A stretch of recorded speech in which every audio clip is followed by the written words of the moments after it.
Assalamualaikum warahmatullahi wabarakatuh. Perkenalkan, saya Mauldafi Azwar dengan NIM 2530101165 dari kelas B jurusan Pendidikan Agama Islam semester 1. Pada video kali ini saya akan menjelaskan tentang isi dari Museum Topeng Cirebon yang berada di Balai Kota Cirebon, dan juga untuk memenuhi salah satu tugas dari mata kuliah Cirebon Studies yang diampu oleh Bapak dosen Basiran Ema. Yuk. Museum Topeng Cirebon hadir di tengah kota Cirebon sebagai wadah pelestarian kesenian topeng agar tetap hidup dan dikenal oleh generasi masa depan. Seni pertunjukan topeng adalah salah satu kesenian yang menjadi identitas kesenian daerah berbasis kultur budaya Cirebon. Sejarah masuknya topeng di Cirebon yaitu dari peran Sunan Kalijaga dan Sunan Gunung Jati yang diyakini sebagai tokoh yang berperan penting dalam penyebaran topeng di wilayah Cirebon dan sekitarnya, sekaligus dijadikan sebagai media dakwah untuk menyebarkan agama Islam pada saat itu. Fungsi-fungsi dari topeng diantaranya yaitu ada fungsi sosial topeng, fungsi ritual topeng, fungsi tontonan dan hiburan topeng, serta ada makna simbolik topeng. Topeng atau di Cirebon biasa disebut kedok. Dalam proses pembuatannya biasa menggunakan bahan yang sering digunakan secara turun-temurun atas dasar kebiasaan yang diwariskan dari para leluhur. Pemakaian bahan pembuatan kedok umumnya terdiri dari material kayu yang terdapat di alam sekitar, misalnya kayu-kayu lembut seperti kayu jaran, waru, kueni, laku jaran, dan lame. Proses pembuatan topeng atau kedok Cirebon diawali dengan proses penebangan pohon yang kemudian kayunya dipotong sesuai dengan ukuran tertentu, umumnya berkisar 20 cm x 20 cm. Setelah pemotongan kayu, selanjutnya dibuat pola dasar bagian hidung, mata, mulut, dan bagian dagu. Adapun alat-alat yang digunakan dalam pembuatan topeng atau kedok adalah gergaji, golok, patik, pahat kayu, pisau raut atau pangot dengan berbagai ukuran, dan bor kayu. Proses akhir dari pembuatan topeng atau kedok yaitu proses pengecetan atau sungginang. Proses ini harus didukung oleh beberapa alat, diantaranya ada kuas halus sebagai ukuran, kuas nomor 1, 3, dan 5, cat kaleng atau bisa juga cat akrilik, bromas, thinner, pena, dan lain-lain. Tokoh kesenian topeng yang pertama ada Ki Kandek Padmajawinata atau Mama Kandek yang dilukis sebagai sang maestro seni wayang wong, dan yang kedua ada Ki Empek, tokoh pengrajin kedok Cirebon, Sujana Pria atau Mama Jana, Ki Warsat, Wariselo atau Ki Waryo, dan Pak Murani. Selanjutnya ada beberapa tokoh lain dari pengrajin kedok, dalang wayang wong, dan dalang topeng babakan. Epos Ramayana adalah salah satu cerita yang kerap ditampilkan dalam pertunjukan wayang wong, bercerita tentang kepahlawanan, yaitu pembinasan Raja Rahwana yang jahat oleh Rama yang merupakan inkarnasi dari Dewa Wisnu. Kedok yang dipakai merepresentasikan tokoh-tokoh yang muncul dalam cerita ini, seperti Rama sebagai tokoh sentral dari dinasti Surya, Brahmana, dan Rahwana serta Indrajit dan juga pasukan raksasa sebagai tokoh antagonis. Epos Mahabharata. Seperti halnya epos Ramayana, epos ini berasal dari India dan muncul bersamaan di Nusantara dengan berkembangnya agama Hindu dan Buddha. Bercerita tentang konflik perang antara Pandawa melawan Korawa yang merupakan turunan dari Bharata. Kedok yang dipakai merepresentasikan tokoh-tokoh yang muncul seperti tokoh dari dinasti Kuru, bangsa Yadawa, dan lainnya. Cerita Epos Panji menceritakan tentang siklus Panji di era kerajaan Kediri. Cerita ini terwujud dalam pertunjukan topeng babakan. Topeng babakan memiliki 5 topeng pokok atau pancawada, di antaranya topeng Panji yang melambangkan kesucian bayi baru lahir, topeng Samba, topeng anak-anak berwajah ceria, topeng Rumyang yang menggambarkan seorang remaja,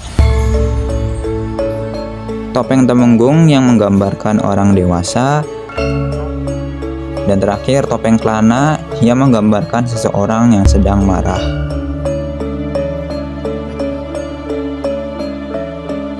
Topeng Babakan Cirebon, seni pertunjukan rakyat yang hanya menampilkan bagian-bagian tertentu atau babak-babak sebuah lakon, bukan secara utuh. Adapun wilayah persebaran di Topeng Cirebon dan sekitarnya itu dibagi menjadi 7 wilayah, yaitu di Kabupaten Majalengka, di Indramayu, di wilayah Gegesik, di bagian barat kota Cirebon, di bagian selatan kota Cirebon, di Ketua Cirebon, dan di bagian timur Cirebon, sekitar Losari Timur dan Losari Barat.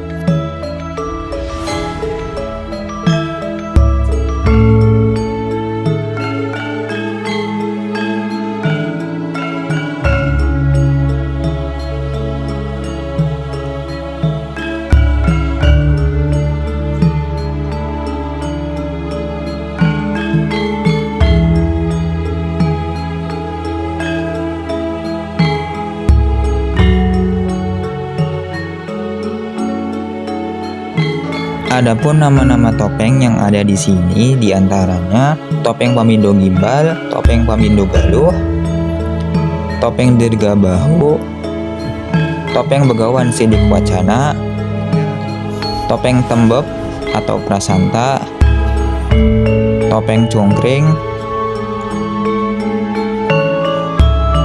topeng Togog, topeng Aki-Aki, topeng Raden Wibisana, topeng Dasawikrama,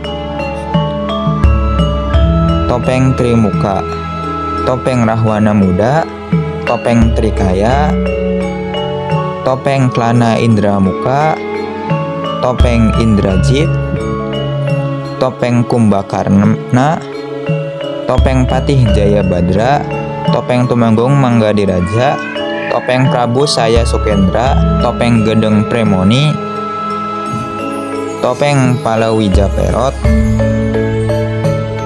topeng Lesmana Mandrakumara, topeng Raden Barata atau Prabu Citrawirya, topeng Srikandi, topeng Raden Wibisana,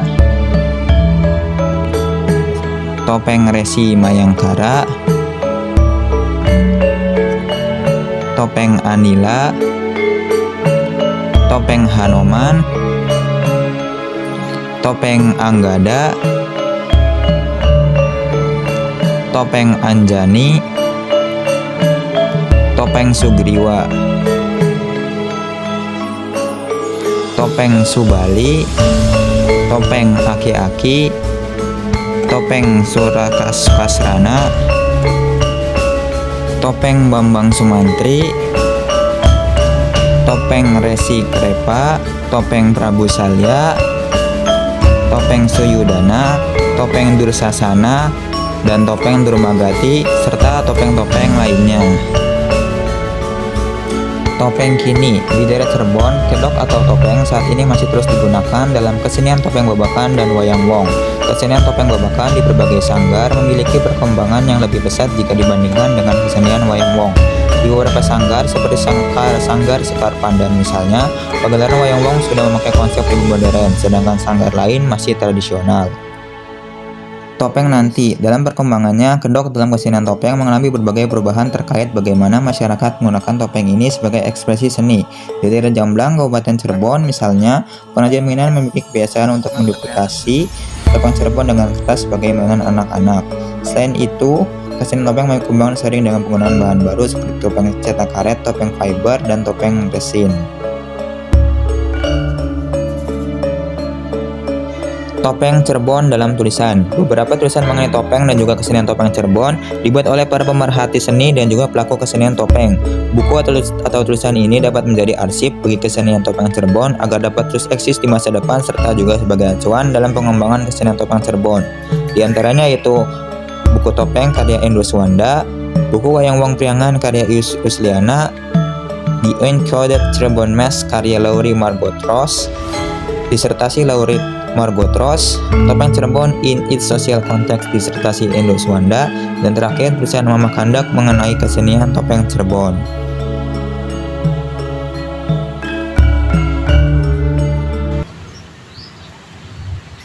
Cukup sekian penjelasan mengenai isi dari Museum Topeng Cirebon dari saya.